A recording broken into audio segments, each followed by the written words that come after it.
The Marlin 1895 has been one of the most popular lever-action rifles in American history. We hadn't seen or heard much from Marlin in recent years following the bankruptcy of Remington Outdoor Corporation, ROC, which was the owner of Marlin since 2007. Fortunately for all of us Marlin fans, Ruger came to the rescue by purchasing the iconic brand at auction.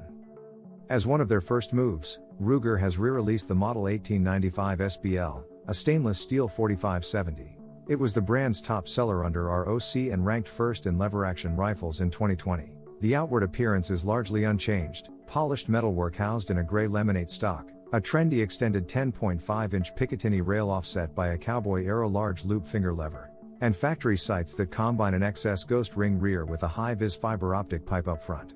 It's undeniably attractive.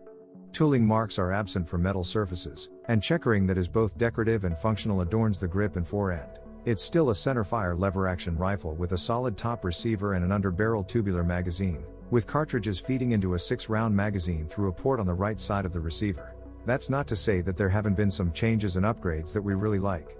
For starters, the muzzle threading, which is difficult to notice due to the beautifully fitted thread protector that has a virtually seamless fit.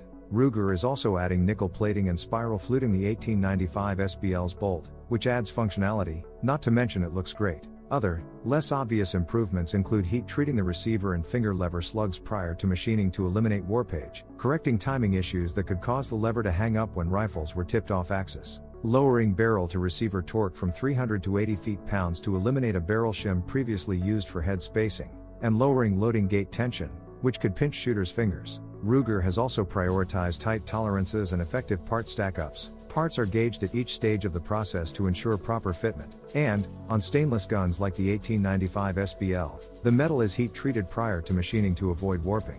All parts that come into contact with one another are tumbled to remove burrs, and the gun's edges, from the trigger to the lever to the loading port. Its grip stock with a semi-raised cheek piece aids the shooter in remaining steady and taking the recoil, which is surprisingly manageable. The short overall length of 37 inches nicely centers the weight between the shooter's hands, making shouldering and locking onto the sights quick and intuitive. If you're a fan of the Marlin 1895, like we are, you should be very excited about this re-release of a classic rifle. The new 1895's MSRP comes in at $1,399. So while it's certainly not inexpensive, you are getting an iconic rifle that is better than ever.